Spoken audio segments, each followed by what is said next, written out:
O zigoto é uma célula altamente especializada, totipotente, resultante da união de um espermatozoide e um ovócito. O zigoto contém os cromossomas e genes derivados da mãe e do pai. O zigoto divide-se muitas vezes e transforma-se progressivamente em um ser humano multicelular através da divisão, migração, crescimento e diferenciação das células. O que veremos a seguir são os estágios dessas divisões e as fases pela qual o zigoto passa. Primeira semana de desenvolvimento embrionário. O ovócito primário é liberado pelo ovário e capturado pelas fibras da tuba uterina. Nesse período, o ovócito completa sua primeira divisão meiótica e passa a ser ovócito secundário. Daí então, ele está pronto para ser fecundado. Caso não ocorra a fecundação, o ovócito secundário passa para o útero e é liberado através da menstruação. Porém, caso ocorra a fecundação do ovócito com o espermatozoide, dá-se início à primeira semana de desenvolvimento embrionário. A fecundação resulta na fertilização, que possui. O espermatozoide é formado pelo acrossoma, pelo núcleo que fica na cabeça do espermatozoide, pelo colo, que fica entre a cabeça e a peça intermediária do espermatozoide, pela peça intermediária, pela bainha mitocondrial, que fica na peça intermediária, pela peça principal da cauda e pela peça terminal da cauda. Já o ovócito é formado pelas células foliculares da corona radiata, pelo citoplasma, pelo núcleo e pela zona pelúcida. Primeira fase, a passagem do espermatozoide através da corona radiata do ovócito. Nesse momento, as células da corona radiata se desprendem, resultado de uma enzima chamada hialuronidase, liberada do acromossoma do espermatozoide. Além disso, enzimas tubárias auxiliam a hialuronidase. O movimento da cauda do espermatozoide é fundamental para sua penetração. Segunda fase, penetração na zona pelúcida. Durante essa fase, o espermatozoide abre caminho na zona pelúcida, resultado de enzimas liberadas pelo acromossoma do espermatozoide, que são elas: esterases, acrocina e neuraminase. Das três, a de maior importância é a acrocina, que provoca uma reação apenas na zona pelúcida, tornando a mesma impermeável para os demais espermatozoides.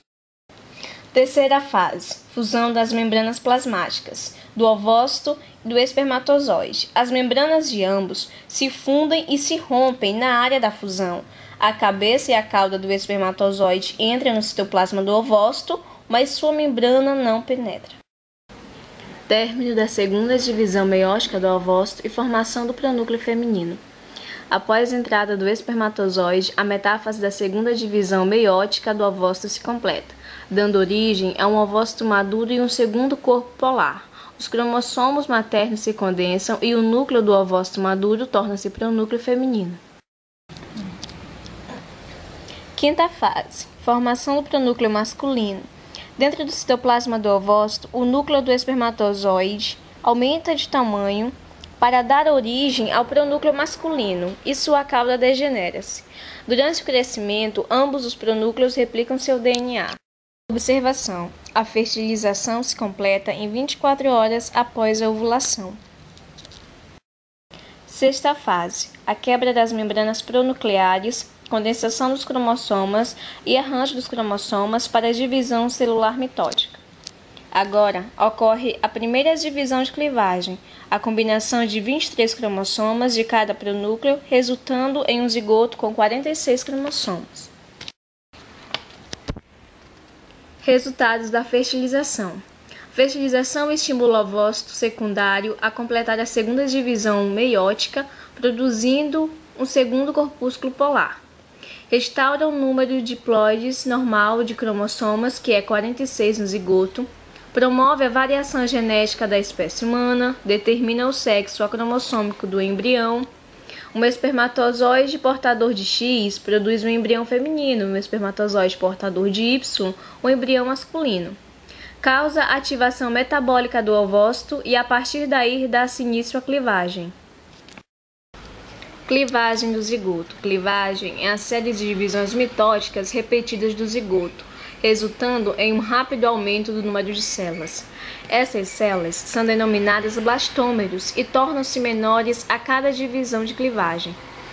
Inicialmente, ele se divide em 2 blastômeros, que se dividem em 4 e depois em 8, e assim sucessivamente. Esse processo ocorre quando o zigoto passa pela tuba uterina em direção ao útero. Quando já existe 12 ou 15 blastômeros, o ser humano em desenvolvimento é chamado de mórula, devido à sua aparência ser semelhante a uma.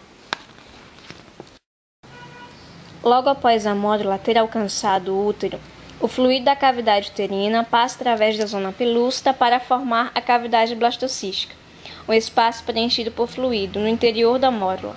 Com o aumento do fluido na cavidade blastocística, ele se separa em 2 partes. Uma camada celular externa, que é o trofoblasto, que formará a parte embrionária da placenta, e um grupo de blastômeros localizados centralmente, o embrioblasto, que dará origem ao embrião. Possui também o sincício trofoblasto, uma camada celular externa que consiste em uma massa protoplasmática multinucleada formada pela fusão de células sem limites celulares extinguíveis. O sincício trofoblasto também auxilia o blastocisto em sua implantação no tecido endometrial. Embora vários espermatozoides iniciem a penetração da corona radiata e zona pelúcida, geralmente apenas um espermatozoide penetra o ovócito e fertiliza.